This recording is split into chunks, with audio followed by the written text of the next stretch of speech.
started to realize how much value embedded systems are going to add. And really, I mean, it really was a lead into AI, I think, and all of this other kind of like replacing humans in a really difficult problem that humans are, somewhat well suited for. But the problem is humans don't run 16, 18, 20-hour days very well. Welcome to the Conversations on Applied AI podcast, where Justin Grammens and the team at Emerging Technologies North talk with experts in the fields of artificial intelligence and deep learning. In each episode, we cut through the hype and dive into how these technologies are being applied to real-world problems today. We hope that you find this episode educational and applicable to your industry and connect with us to learn more about our organization at appliedai.mn. Enjoy. Welcome, everyone, to the Conversations on Applied AI podcast. Today we have Joe Schneider, founder of Dojo 5, a consulting services firm of embedded software experts out to modernize the outdated firmware lifecycle. Joe is a father, friend, mentor, and personal and corporate coach, and is passionate about improving the state-of-the-art embedded electronic device development. Thanks, Joe, for joining us today. You're welcome. Thanks for having me. Yeah. As a fellow entrepreneur and technologist, I have a lot of respect for the work that you do. Maybe you want to start from the beginning, give us a little bit more background on yourself and the trajectory of your career. Yeah, you bet. Goes all the way back to when I was really young. I got into those Radio Shack kits where we did electronics, and I knew from a young age that electronics are going to be fun, and then got into programming. I still have the box from Turbo C++ 1.0 that I bought, which probably dates me a little bit when I don't know. I saved up my allowance. This is the kind of nerd I was back in the day, and just found a love of programming too. And so I wanted to find a way to marry these two worlds together pretty quickly, of the cool stuff that I could make happen with programming, but then also bringing that to the physical world. And that's where I really started to find a niche in embedded. And so in high school, I started playing with that a lot. And then in college, that really took off, and then had all kinds of fun through college, and then did electrical engineering undergrad and computer engineering grad. And then I also really found a love of teaching really in grad school, where I helped redesign their microcontroller class at Iowa State at the time. And we did all kinds of stuff with FPGAs and fun hardware, software, co-design stuff, which is kind of hot in the day. I don't know if it is so much anymore, but that was a cool piece of research back then. And once I got done there, I headed to John Deere. They were close by Iowa State. Are you from Iowa originally? No, originally from Fargo. Okay. And Phoenix International, which is now a division of John Deere up there. They were kind of the John Deere post up there, but didn't really think too much of it. I was like, what does farming have to do with anything technology? I grew up a city boy, so I didn't really know too much about it. And when the John Deere guys came through our lab, they said, hey, we're doing some pretty cool stuff. Maybe you should come check it out. And so I went and checked it out. I was blown away by how agriculture was getting just revolutionized by precision farming. John Deere, back in like 1994, 1995, had started applying like GPS just as it was really coming on the market, to being able to do some of this precision farming. Really, the idea is like, can we use data from the inputs that I'm putting into the field, the outputs that I'm pulling out of the field, and then the actions that I'm taking while things are growing, to just get better yields, really, is all it comes down to, or reduce my costs and improve my profits. Sure. And so they had an old monochrome screen, LCD kind of thing that they had put together, and was kind of running the show for almost a decade there. And then in about 2002, 2003, they had decided, hey, we need something that gives us a little better user interface. I think they were starting to see the benefit. That's, just after the dot-com boom, you were starting to realize that, hey, this technology and connecting, all of these devices and all this data is really going to be valuable. And so I got in pretty early at John Deere on that project, and they were starting to do GPS driving, autonomous driving of the tractors. And this was, decade before it really started hitting on cars. But it's an easier problem. Sure. It's there aren't bicyclists and grandmas.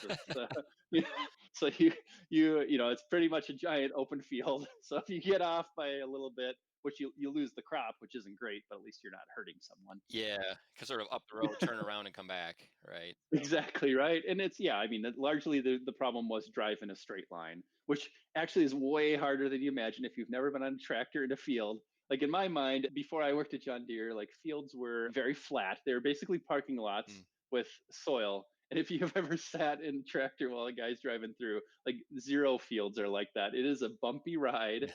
And that's why, the fancy John Deere tractors have like nice hydraulic loaded seats. Mhm. So it's bumpy for the tractor, but not necessarily for the driver. And it's actually very amazing what humans do to drive in a straight line. And if you think about corn, typically is planted like 30 inches apart. Mhm. So you can't be off by more than about 10 inches either way when you're harvesting the corn. Otherwise, you're driving over the crop. Right. And it's just kind of amazing. Imagine like driving through a skate park on your car and trying to drive a straight line within 10 inches. It's amazing. Yeah. And so I think it was really interesting. I think where I kind of first started to realize how much value embedded systems are going to add. And really, I mean, it really was a lead into AI, I think, and all of this other replacing humans in a really difficult problem that humans are somewhat well suited for. The problem is humans don't run 16, 18, 20-hour days very well.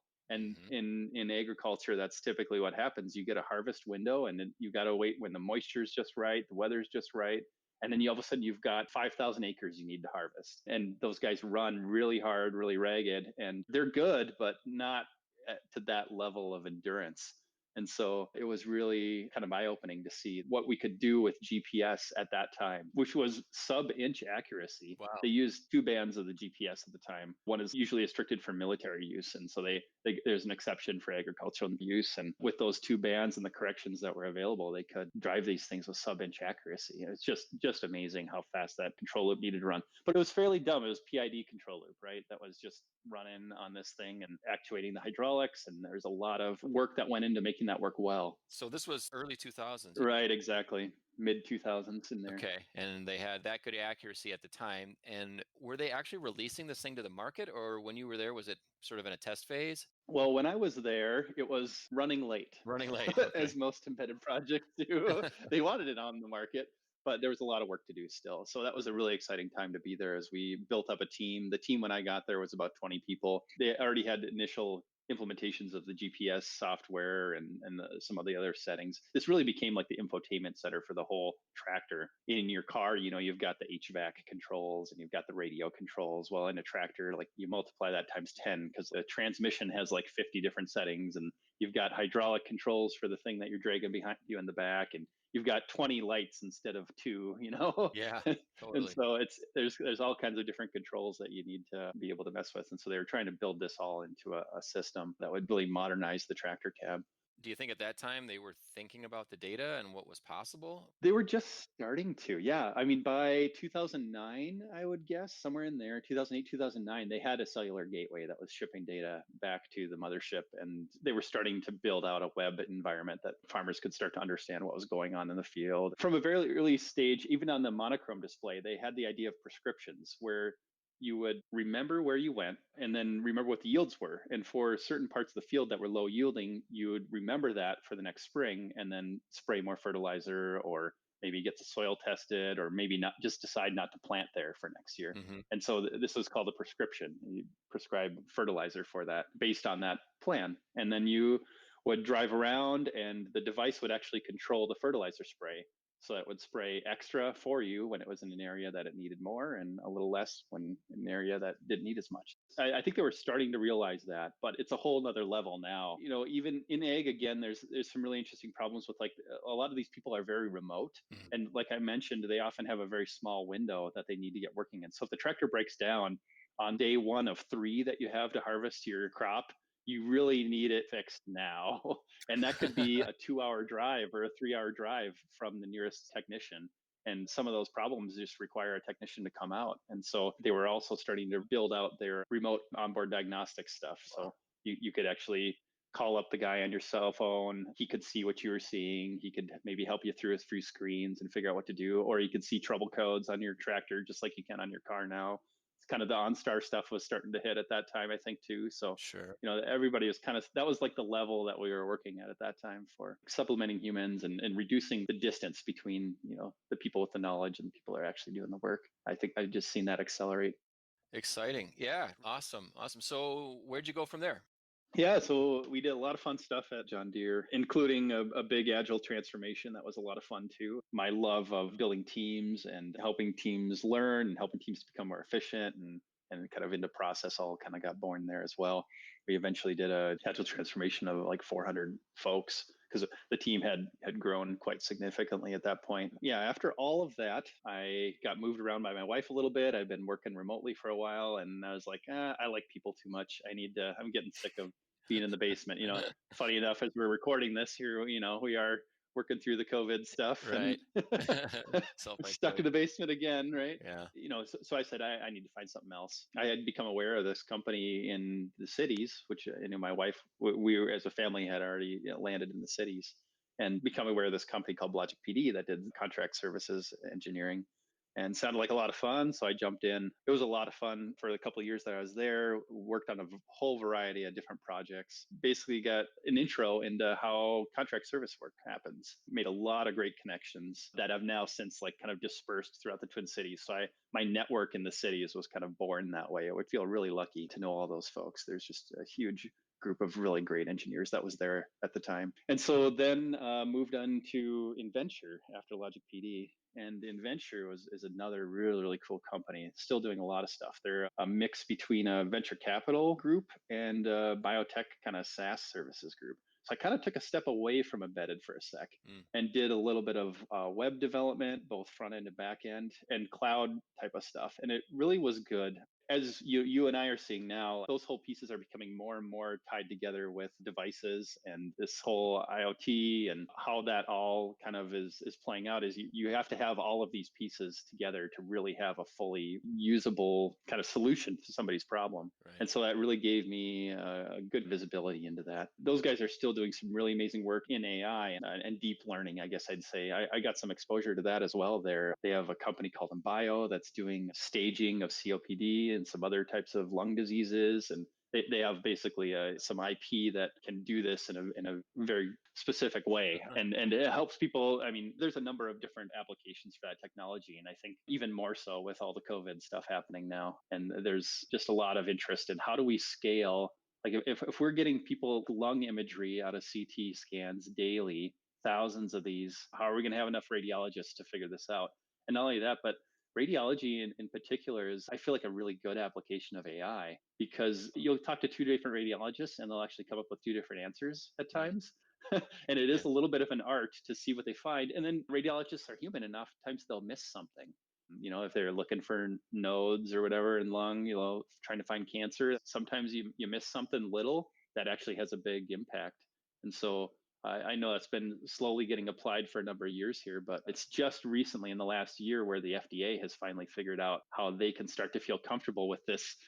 Like the description of the AI, like the neural nets and stuff, we don't know how it works. It's a bunch of weights and, neurons, and like out the other end, we've tested the crap out of it. It looks like it correctly classifies these, but Yeah. how do you prove, because that's really what the FDA wants, is how do you prove that this thing is going to work over and over again?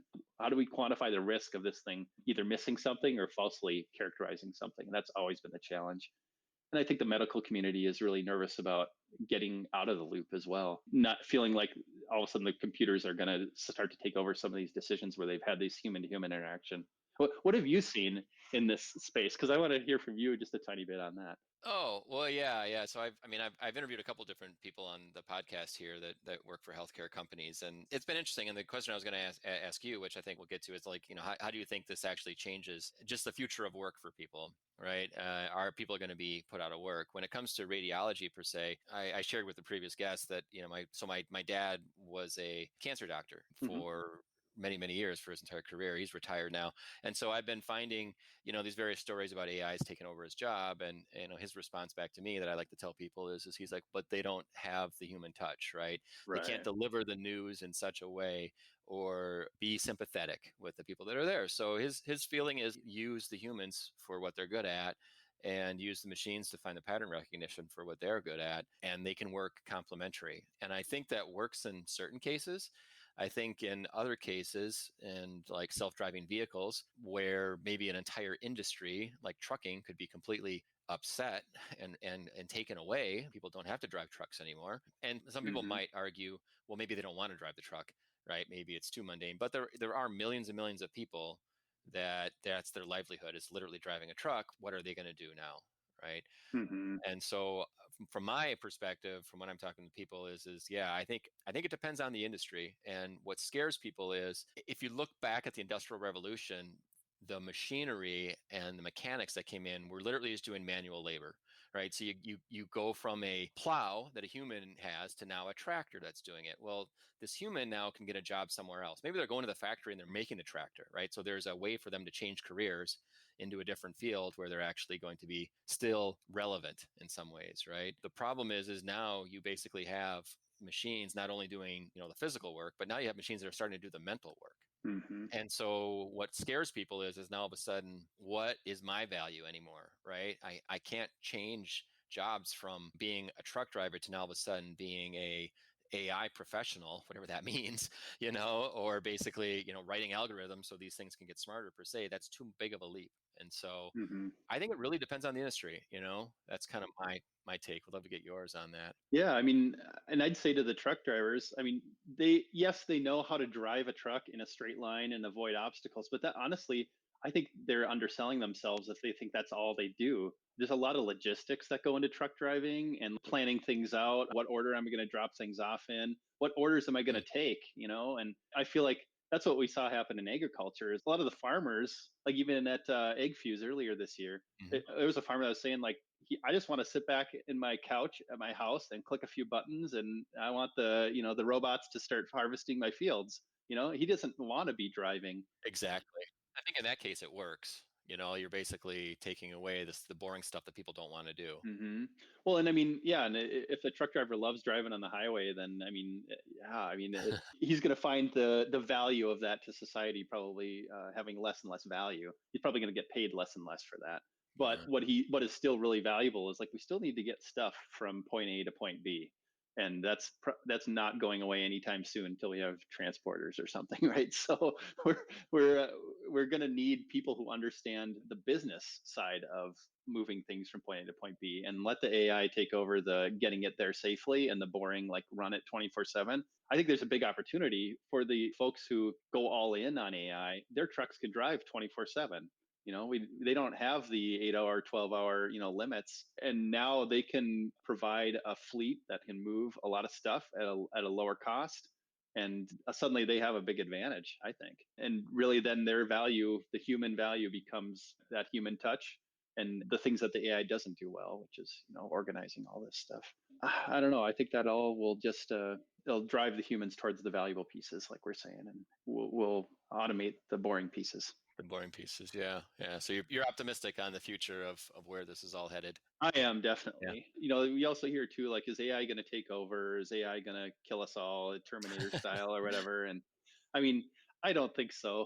I definitely think it's going to be used for war. It already is being used for war. I'm sure. I don't know of any specific examples of that, but I'm sure it already is. We seem to have a pretty good sense of it would be an idiot move to stick a gun on a robot today and just like send it out into the world. I think it'll still be an idiot move to do that, without some kind of check and balance. I don't think necessarily AI is anything new to that. It's not some kind of enabling technology that would force us into some kind of like mass disaster. All we need is COVID for that. You were talking about using AI for destructive purposes. I mean, they do have self-flying drones, that can basically end up taking themselves off, doing missions and landing. I read a story about then these drone pilots were worried that they were going to be put out of a job, right? Mhm. And what happened, this came out of a book that I read, that for every drone pilot that lost his or her job, all that data that came back where they needed to analyze, make the algorithm smarter,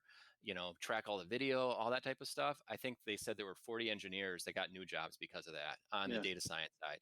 So it actually was a net win. And what was ironic is what they said was basically this self-driving drone actually caused the military to have to hire more engineers. It was a different skill set, obviously, but it actually was a net win. So some people think, well, geez, we're all going to be out of jobs. Well, I just think it's going to shift, to your point, I guess, in some ways. Yeah, exactly. And it's not like AI is at the point anytime soon where we just like pour some AI on some problem and instantly it's solved and the computer just understands it. Like the computers still only do what we tell them to do.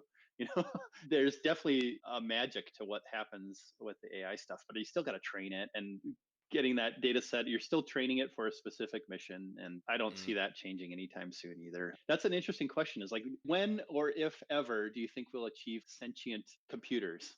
Yeah, that's the $10,000 question, I guess, right? I'm kind of on the fence on that.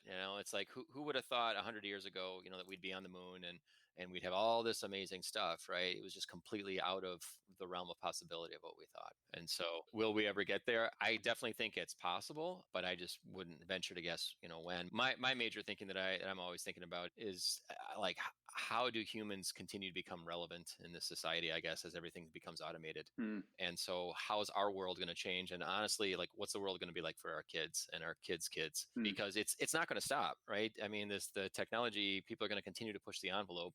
They're going to continue to try and use computers for good and bad, but everything is going to change. And what we thought the internet was, there's something else that's going to come around the corner in the next 10, 15, 20 years that we are just going to be completely blindsided by. And just like, oh, wow, I didn't know that this was even possible. Hmm. And so, is it basically, brain computer interfaces or whatever, where we're communicating over the internet by all sorts of weird, crazy stuff, or biological warfare that happens, and there is a virus that we can't control, all that type of stuff. But all of that puts us into this technology realm of how can we use technology and sort of stay ahead of it Yeah, yeah. and apply it to today's life. So, and if I'm right or wrong on the sentient thing, or we reach the singularity, whatever it is, how can we make the best of it? Because it's not like it's the end of the world. It's just going to be a different world, I guess, in some way. Yeah, yeah.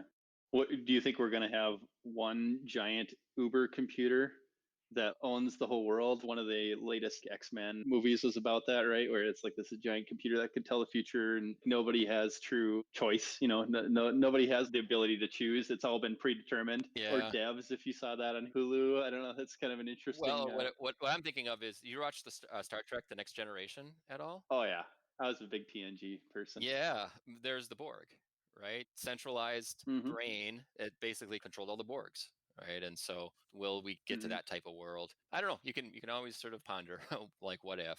I think it's certainly possible, but I think it's such a long ways away. How can we derail it from getting that far, I guess, in some ways? Sure, sure. So, you were working then in embedded stuff at Deere. You said you worked with this other company in the medical space as well. Adventure, yeah. Where did it go after that? When did Dojo 5 start, and what was the impetus behind that? Yeah. So Dojo 5 was really me starting to get a few little embedded contracts again that I was kind of freelancing on, and then just realizing that, you know what, this is an awesome opportunity at Adventure, and those guys I wish them all the best. They're doing amazing work there.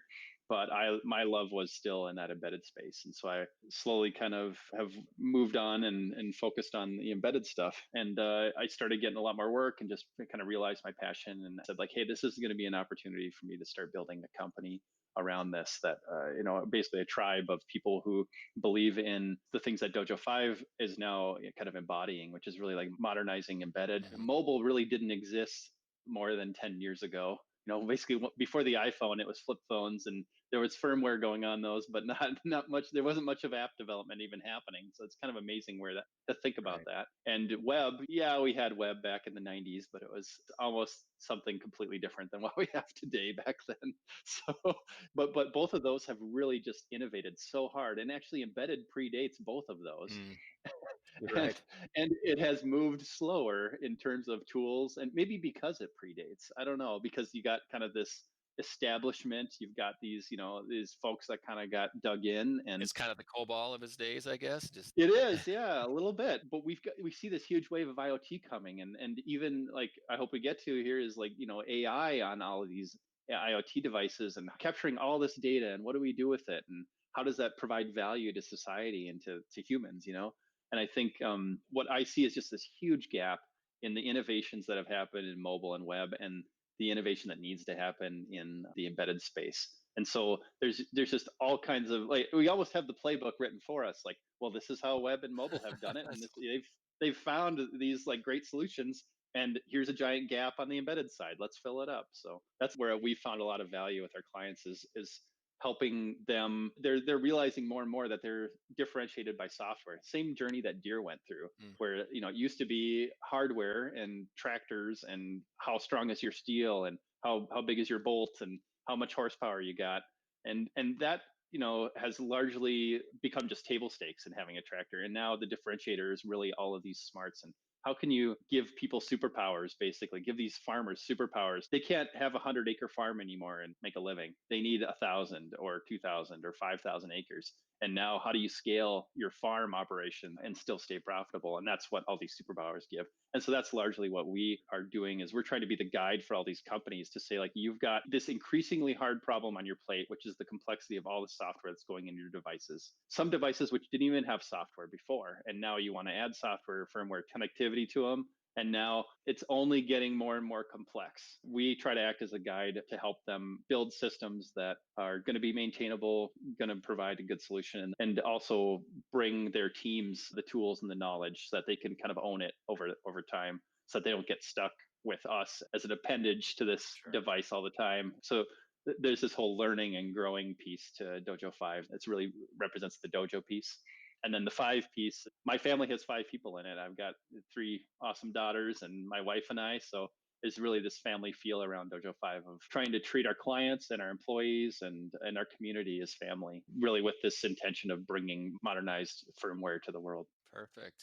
Love it. That's cool, man. Very, very cool. And as you bring this modernized firmware to the world, you're making the products and stuff like that smarter for people. Do you have a recent project, I guess, where you guys have worked in? And it doesn't really even need to be AI per se, but anything you wanted to maybe share that you've done that makes these things a little smarter for people? Yeah. I mean, lots of different things that we've been working on. I think, I guess what we're seeing a lot is projects that are connecting people to things that they love or things that they want to maintain. I think there's a lot of data in business that's untapped, and we're finding a lot of opportunities. Particle in the last couple of weeks announced their asset tracker, right? So like that is still Yeah. so valuable. Just like, can I open my phone or open my web-based dashboard as a business owner and find where my stuff is? At the recent IoT Fuse discussion on smart construction, Mortensen, big huge construction company, was just saying, what was it, where's my nail gun or something? Right. That was like one of their internal things where they were saying, like, finding equipment on the job site is still like a huge problem, and represented a huge opportunity for them to improve efficiency. So I feel like we're still like in like V1 of that, it's just like, where are things? Sure. And it's like, we're not even getting to the point of like, are we using those things efficiently? Like, if we always had a nail gun instantaneously at our fingertips, now, like, are we doing things in the right order, and we have the materials coming at the right times, and trying to think of some of the other kind of construction setups? That's what we continue to see too, is that there's literally like ground level needs that are pretty basic, that we're just at the tip of the iceberg. Absolutely. And I think, like, as far as AI and stuff, really in the embedded space, and what we're seeing, it's getting applied a lot to speech synthesis and speech recognition, and it's also getting applied to computer vision. All tough problems that make these devices easier for humans to relate with and interact with. Probably goes back to a lot of our earlier conversation, where it's just like, we're not, these things aren't taken over. We're making them smarter so that they can interact with us easier. We're like tailoring them to Yep. us, And so I do think that while those applications have found a lot of success with AI, I do think we're on the tip of something in the next couple of years where we're going to start to see AI be applied to a lot of other situations. Those were just really ripe for AI to be applied to. But now with TensorFlow Lite, Micro, that I'm going to be talking about next week at the Applied AI meetup, and we're starting to see the opportunity to have battery powered devices that are running these things. And they can't do vision. They can do some amount of audio stuff, Right. but it's largely, if you start to get into like predictive failures and stuff of equipment, another big, like, let's just measure these things and figure out when they're going to fall over, Yeah.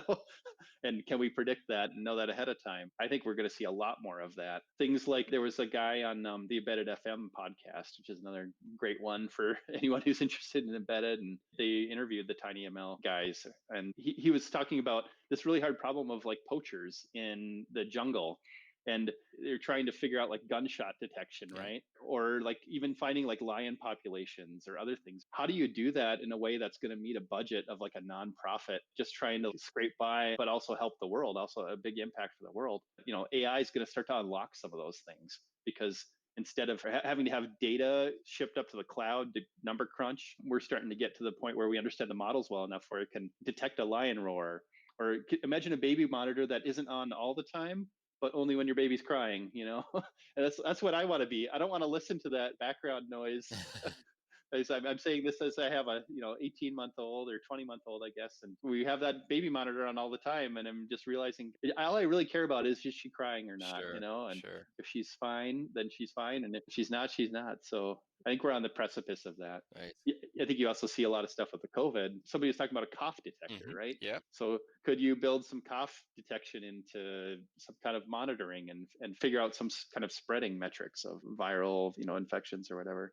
There's a lot of like little things like that where all of a sudden it's not object detection, it's not driving a car, not some of these grandiose applications of AI, but it's these little things that all of a sudden you get a swarm of these sensors and the data collected in aggregate is really adding a lot of value. Perfect. Yeah. No, that's great. A lot to unpack here of the things you've been talking about. I feel like there's sort of spans the gamut. You've got companies like Deere that started in 20 years ago now, experimenting around with this stuff. And it just takes a long time to move things forward. I think as technologists and stuff, it just feels like, God, why aren't we here yet? It should be a pretty simple quote unquote to sort of solve, but why do we not have trackers? Why is this a new thing to have a tracker device? It's 2020 for God's sake. Like we've been able to track things for 20 years. Yeah, Why are we finally yeah, yeah. putting these devices out? And it just takes forever in some ways for, I think, the right business applications to sort of suss themselves out. And then also probably a number of things, right? There's price points and how do you manufacture it and all that type of stuff. It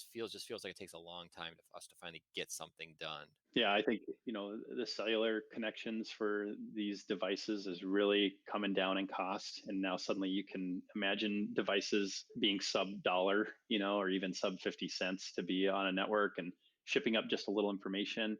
IoT 1.0 was kind of like, well, we'll have a microphone and then we'll just send the entire audio stream up to some giant server in the cloud and then we'll number crunch up there. But I think people quickly realized that like, there's a whole class of problems that'll never get solved that way because the data cost is just too much and Yeah. the number crunching cost of at the cloud is too much. So all this edge computing and then just tell me if you hear a lion. Yeah. Otherwise you just stay silent and you have a small battery. You might be able to be solar powered. All of that. You remember the guy, his name is Topher White, and he keynoted one of our IoT Fuse conferences probably 3 years ago now, it's been. And he has a company called Rainforest Connection. Oh yeah, And yeah, I'll yeah. put it in sort of the liner notes. But yeah, they were basically using old cell phones to detect logging in the rainforest. And Yeah, the yeah. same idea applied, right? Don't want the cell phone on running all the time. Mm-hmm. It's really only listened to for certain pitches. And so they had built their own AI and all that type of stuff and pushed it out to these devices. And they should be listening for only certain things that they wanted to do, which was awesome. And again, that's years ago. I think I saw his name pop back up again. He's still doing it, and they're still in business, and they're doing some really, really cool stuff. It just takes some time. Yeah, yeah. Because I was like, detect a chainsaw in the like cacophony of the jungle, right? It's like, Not an easy problem. yeah, right, exactly. It's again, and not something we want humans doing, right? Again, I think those are the great applications of the AI stuff. Yeah. I think one thing that we've been recently working on that's pretty interesting too is a robotics application where we needed to be able to detect the difference between hitting a soft object like an arm or a leg and hitting a hard object like a wall or a table or something. Again, really tough problem to build some kind of heuristic algorithm around. The sensing that we have available to us is really just the current from the motor. Mm-hmm. When a motor stalls out, for those that don't know, I don't have electronics background. When the motor starts to hit an obstacle, the current spikes. It starts to use more and more current. And so you can monitor that current. And a lot of first level or first stage approach to this might be to just say like, well, we're not going to be able to detect what obstacle it is, but there's an obstacle and it's there, and I guess we'll shut down the motor or back up or whatever you need to do for your robot. But being able then to detect from that signature what we've run into and then react differently based on those without any additional hardware. So like there you're starting to see that it's the power of AI because it's just a software feature that could be duplicated now on all of these robots. You think about some people in the cities even that have worked on things like monitoring water usage or monitoring power usage Yeah. and then characterizing that is that a toilet flush, or did I just turn on the microwave? Or some of those have been playing around in the AI world for a little while. And Many I think, years. again, I think those are starting to come even more of age. Those models are only getting better, where we can start to really gain some real insights into energy usage and resource usage. I think pretty exciting. Yeah, I mean, in that particular application where you said you're basically running into something and there's a spike, I guess the hardest thing is maybe getting enough data to make sure you don't have these false positives going on, right? There could be other reasons as to why these spikes are occurring. Is that correct to say? Oh yeah, sure. Like, I mean, even the robot itself, right? The friction between the different joints and stuff can cause some spikes as it's moving. So, and then of course, yeah, actual obstructions, even things as far as like the orientation of the joint on the robot can affect the way that that current is drawn. And so that training data has been huge for us in that application to make sure that we understand, give it enough training data and build the model right so that we can correctly detect this during this application. I was just thinking about a guy. I don't want to change the subject too much, but he's working a lot in the industrial IoT space, and they do a lot with motor monitoring. And sort of the holy grail, he said, was trying to do these predictive algorithms. Before the motor dies, it's going to have this sort of signature. And they've been working on this problem for a long time, and it's by no means solved, mainly because there's just so much noise, right? It's so hard for them to pinpoint the true signal and trace it all the way back, because oftentimes these things need to run for years, maybe it even runs for a decade without even dying. So like they don't even have enough data to try and prove when this thing is going to fail. And so yes, there's a ton of data that they're pulling in, but it's still a really hard problem to solve. There are folks that are having success in that, though. There's a company actually in town called Boon Logic. I don't know if you're aware of them.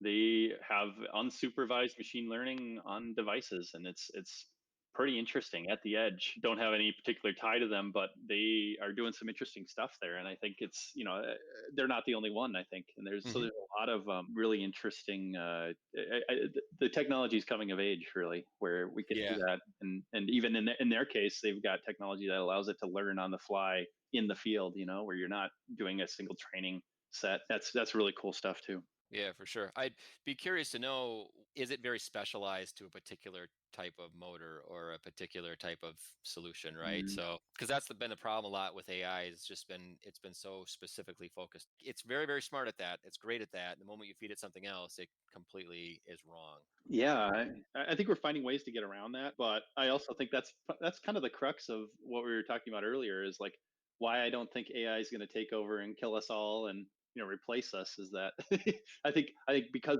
that's what we're finding about these things is that it's really easy to train it to do one thing, but Hmm. to train it to like be human is a whole experience, a lifetime of experiences. And I agree with you. Maybe we'll get it's I'm kind of on the edge too about the whole sentient thing, but that's a really that's a whole like orders of magnitude harder problem than where we're at now. So It's definitely going to be interesting to see how things sort of play out in this space. I did see a video recently where this computer actually coded. They gave it some high level outputs that they wanted to have, and the computer actually wrote the whole program. So I'll include that in the liner notes. But I thought it was interesting. It had kind of learned how to kind of was able to stitch together a series of statements to get the output that it needed. It was kind of cool. wow, yeah, that's what I've seen is that whole fuzzing kind of thing where it just kind of throws a bunch of random data at it, but it knows the goal, Right. and it basically could just iterate so fast. It's almost like evolution playing out in code, right? And most of the time it gets solutions that aren't anywhere close, but if it slowly anneals to something that can suddenly work, then okay, now we've got it. But imagine building humans by trial and error, Yeah. by random trial and error. And it's just like, holy moly. I mean, you basically are reproducing whatever millions of years of evolution or something. I don't know. Yes. Like, maybe it's possible, but it seems like we're far away from that. Lots of compute cycles for sure to do that. Hmm. So, well, yeah, I want to give you before we sort of wind down the conversation here. I wanted to give you time to maybe talk about. I guess, do you have any classes or books or other stuff that you might recommend to people sort of getting into, whether it's embedded AI? If somebody's getting into this area, you said you're into education, obviously, and where do you suggest people go? I think the Arduino stuff has been huge for embedded and education. It has never been more accessible than it has been. It's lowered the barrier so much that actually the big silicon companies now, who usually in the past have been pretty opaque and tough to understand and get into, are now like their dev kits have Arduino Shield footprints on them, so you can plug and play all of this Arduino stuff onto the dev kits. from these big silicon manufacturers. So it's kind of come full circle. Arduino is kind of this underdog, kind of just for education at first. And now all of a sudden you see professional people like prototyping with Arduino, and even like in some cases going to like friends and family types of rollouts with Arduino, or even the Raspberry Pi stuff. So I think there's so much around that Raspberry Pi and Arduino world to get into embedded. I think that it's just almost the no-brainer answer, I guess. They found a good way to pull together a lot of different technologies all into a very easy to understand kind of base layer setup. And so you can get into it. You can get a light blinking really quickly, which is like the hello world of embedded, is blink a light, and then move on very quickly from there. On Dojo 5, we're doing some learning activities on the Arduino's BLE Sense 33 board, which is a board that they've recently released. And some of the TinyML guys or TensorFlow Lite guys have ported the TensorFlow stuff to that board. And they're very quickly, I can have a 64 megahertz chip, which, okay, back in the day was nice, but now is okay. But this thing can run, this can run on batteries, and it can understand whether I'm saying yes or no. And that comes out of the box with the Arduino stuff. They walk you through how to retrain it if you want to train it for your own voice versus the generic training model that they've created. There's another example where you can wave it around like a wand and it can do gesture detection. Again, a really hard problem to do if you're just writing a heuristic. Right. But with training, you just train it a couple times and it's really easy to go through. So I think it's just so easy to get into, whether it's AI or just embedded in general. Those are the two places I'd head. And Arduino has honestly exploded now. It used to be they had one board, the Uno board, and now it's like they have like, I don't know, 100 or something. They're getting into FPGAs and cellular and everything. So I think I could do a whole podcast on Arduino. So maybe I'll have you back at a future time. We can dive deep into that. But hey, that'd be fun. Yeah, it is awesome to see where it's come from. I think it was an art school in Italy where people could, artists could create their own installations and have them be interactive in 2006, maybe I think is when that was. To 14, 15 years later now, it's making a huge dent. In a lot of the same ways, I think Linux has completely revolutionized the way open source software now is developed and why you should use it over others. So that's awesome. Well, how would people want to connect with you, Joe? What are some best ways for them to get a hold of you? Definitely LinkedIn. I'm happy to connect with most people that hit me up on LinkedIn. Otherwise, Dojo 5 website. You can schedule time with me if you want to chat with me about anything AI or anything embedded. And then we are putting together some webinars and other community activities that'll be announced on our LinkedIn page over the next several months. And we're basically doing that as part of our 2020 goal of engaging the community through embedded. So you'll be seeing more of that. So get hooked up to either Dojo 5 or myself on LinkedIn. And I think that's probably going to be the best way to stay engaged with us. Very good. Well, anything else you want to share here before we sign off? No, this is awesome, though. Thanks so much for having me. It was a really fun discussion, and hopefully generates a lot of comments and questions and discussion, because I love that. So feel free to disagree with me and disagree loudly, and I'd love to hear your thoughts. Well, good, cool. Yeah, well, doing these conversations with people such as yourself and others here in the community around, AI and just technology in general has been a lot of fun. So appreciate you taking the time. And I know you're busy. Keep up the good work and keep engaging with the community as you always do, and look forward to seeing where things land with you. Awesome. Thanks so much, Justin. Bye-bye. You've listened to another episode of the Conversations on Applied AI podcast. We hope you are eager to learn more about applying artificial intelligence and deep learning within your organization. You can visit us at appliedai.mn to keep up to date on our events and connect with our amazing community. Please don't hesitate to reach out to Justin at appliedai.mn if you are interested in participating in a future episode. Thank you for listening.